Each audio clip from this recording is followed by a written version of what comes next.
حضور صلی اللہ علیہ وآلہ وسلم کے وصال کے بعد سیدنا بلال رضی اللہ تعالی عنہ مدینہ کی گلیوں میں یہ کہتے پھرتے کہ لوگو، تم نے کہیں رسول اللہ صلی اللہ علیہ وآلہ وسلم کو دیکھا ہے؟ اگر دیکھا ہے تو مجھے بھی دکھا دو۔ پھر کہنے لگے کہ اب مدینے میں میرا رہنا دشوار ہے، اور شام کے شہر حلب میں چلے گئے۔ تقریباً 6 ماہ بعد آپ صلی اللہ علیہ وآلہ وسلم کی خواب میں زیارت نصیب ہوئی تو آپ صلی اللہ علیہ وآلہ وسلم فرما رہے تھے، اے بلال، یہ کیا بے وفائی ہے، تو نے ہمیں ملنا چھوڑ دیا، کیا ہماری ملاقات کا وقت نہیں آیا؟ خواب سے بیدار ہوتے ہی اونٹنی پر سوار ہو کر لبیک یا سیدی یا رسول اللہ کہتے ہوئے مدینہ منورہ کی طرف روانہ ہو گئے۔ جب مدینہ منورہ میں داخل ہوئے تو سب سے پہلے مسجد نبوی پہنچ کر حضرت بلال رضی اللہ تعالی عنہ کی نگاہوں نے عالم وارفتگی میں آپ صلی اللہ علیہ وآلہ وسلم کو ڈھونڈنا شروع کیا۔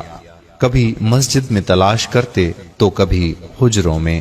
جب کہیں نہ پایا تو آپ صلی اللہ علیہ وآلہ وسلم کی قبر انور پر سر رکھ کر رونا شروع کر دیا اور عرض کیا کہ یا رسول اللہ صلی اللہ علیہ وآلہ وسلم، آپ نے فرمایا تھا کہ آ کر مل جاؤ، غلام حلب سے بہر ملاقات حاضر ہوا ہے، یہ کہنا تھا، اور بے ہوش ہو کر مزار پر انوار کے پاس گر پڑے۔ کافی دیر بعد ہوش آیا۔ اتنے میں سارے مدینے میں یہ خبر پھیل گئی کہ مؤذن رسول صلی اللہ علیہ وآلہ وسلم حضرت بلال رضی اللہ تعالی عنہ آ گئے ہیں۔ مدینہ طیبہ کے بوڑھے، جوان، مرد و عورت اور بچے اکٹھے ہو کر عرض کرنے لگے کہ بلال، ایک دفعہ وہ اذان سنا دو نا جو محبوب خدا صلی اللہ علیہ وآلہ وسلم کے زمانے میں سناتے تھے۔ آپ رضی اللہ تعالی عنہ نے فرمایا کہ میں معذرت خواہ ہوں، کیونکہ میں جب اذان پڑھتا ہوں تو اشہد ان محمد الرسول اللہ کہتے وقت آپ صلی اللہ علیہ وآلہ وسلم کی زیارت سے مشرف ہوتا اور آپ صلی اللہ علیہ وآلہ وسلم کے دیدار سے اپنی آنکھوں کو ٹھنڈک پہنچاتا تھا۔ اب یہ الفاظ ادا کرتے ہوئے کسے دیکھوں گا؟ بعض صحابہ کرام رضوان اللہ علیہم نے مشورہ کیا کہ حسنین کریمین رضی اللہ عنہما سے سفارش کروائی جائے، جب وہ حضرت بلال رضی اللہ تعالی عنہ کو اذان کے لیے کہیں گے تو وہ انکار نہیں کر سکے گا۔ چنانچہ امام حسین رضی اللہ تعالی عنہ نے حضرت بلال رضی اللہ تعالی عنہ کا ہاتھ پکڑ کر فرمایا کہ اے بلال، ہم آپ سے وہی اذان سننا چاہتے ہیں جو آپ ہمارے نانا جان اللہ کے رسول صلی اللہ علیہ وآلہ وسلم کو اس مسجد میں سناتے تھے۔ اب حضرت بلال رضی اللہ تعالی عنہ کو انکار کا رایا نہ تھا، لہذا اسی مقام پر کھڑے ہو کر اذان دی جہاں حضور پر نور صلی اللہ علیہ وآلہ وسلم کی ظاہری حیات میں دیا کرتے تھے۔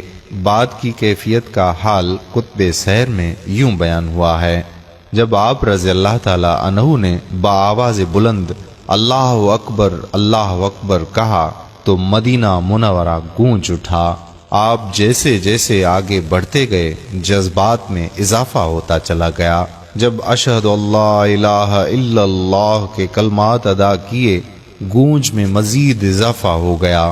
جب اشہد ان محمد الرسول اللہ کے کلمات پر پہنچے تو تمام لوگ حتیٰ کہ پردہ نشین خواتین بھی گھروں سے باہر نکل آئیں۔ رقت و گریہ زاری کا عجیب منظر تھا۔ لوگوں نے کہا رسول اللہ صلی اللہ علیہ وآلہ وسلم تشریف لے آئے ہیں۔ آپ صلی اللہ علیہ وآلہ وسلم کے وصال کے بعد مدینہ منورہ میں اس دن سے زیادہ رونے والے مرد و زن نہیں دیکھے گئے۔ علامہ اقبال رحمت اللہ علیہ اذان بلال رضی اللہ تعالیٰ کو ترانہ عشق قرار دیتے ہوئے فرماتے ہیں کہ اذان ازل سے تیرے عشق کا ترانہ بنی، اذان ازل سے تیرے عشق کا ترانہ بنی، نماز اس کے نظارے کا ایک بہانہ بنی، ادائے دید سراپا نیاز تھی تیری، ادائے دید سراپا نیاز تھی تیری، کسی کو دیکھتے رہنا نماز تھی تیری۔ سبحان اللہ۔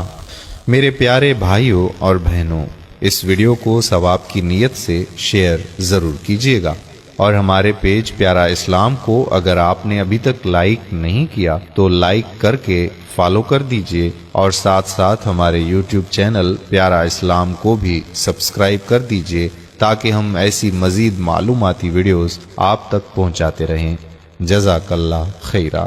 السلام علیکم ورحمۃ اللہ وبرکاتہ۔